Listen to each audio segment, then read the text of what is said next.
Syndrome versus the Screenslaver, which comes out as more evil than the other? For a couple of ordinary humans with no inherent superpowers, these two villains sure did manage to accomplish quite a feat in their respective endeavors. By the way, we'll be going into spoilers for both films, so beware. Syndrome's worst crimes include, but are not limited to, the killing spree of a long list of retired superheroes, all in preparation for his master plan of unleashing mass destruction on a city to stage himself up as a fake hero, the act of which would put thousands in danger. Then there's also the selling of his weapons to what could be unsavory characters, which indirectly caused more suffering at his hands.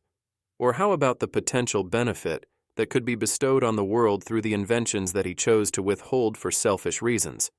The Screenslaver, on the other hand, had a contrived plot to make superheroes extinct by forever tarnishing their reputation with a stain that can never be washed off. In the events leading up to this goal, there was also the planned destruction of the train and its passengers, and least of all, but still worth mentioning, the kidnapping and framing of the unfortunate pizza delivery guy who took the fall in her stead. So, in terms of their actions, it seems that Syndrome takes the cake in terms of the scope of damage.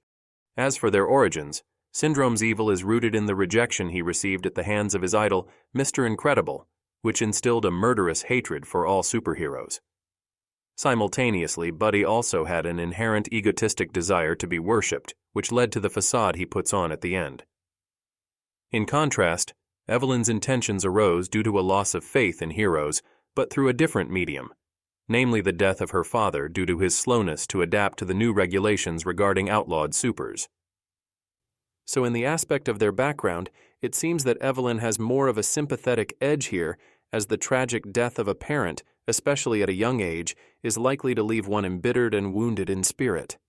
Compared to Buddy's perception of being offended at his rejection from Mr. Incredible, a fair and reasonable rejection, as Buddy has no business fighting crime at his age, and it makes Syndrome's origin look all the more self-centered and blown way out of proportion.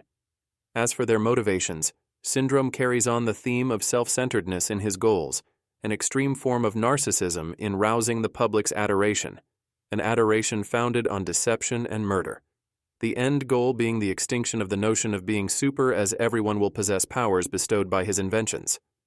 Evelyn has somewhat of a similar goal of the extinction of superheroes, albeit in the true sense of the word by making them outlawed forever. Her methods encompass deception and the unlawful hijacking of another person's free will, and while she didn't take the lives of anyone, it's likely that she would need to in order to make a lasting statement. But in some sense, Evelyn's goal has some merit. A society that depends on vigilantes to function cannot possibly be a healthy one.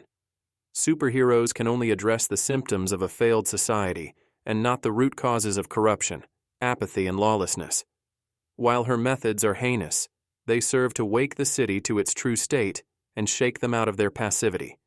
So while both Syndrome and Evelyn are driven by the wounds of their past, Evelyn's motivation at least holds more merit than that of Syndrome's, which is purely self-serving. Not to mention, her origin appears to be more reasonable than Syndrome's, who acted way out of proportion to the perceived offense. In terms of a physical matchup, this one's not much of a contest, with Syndrome being the clear victor, unless, of course, if Evelyn somehow manages to hypnotize him first or amass an army of superheroes to take him down.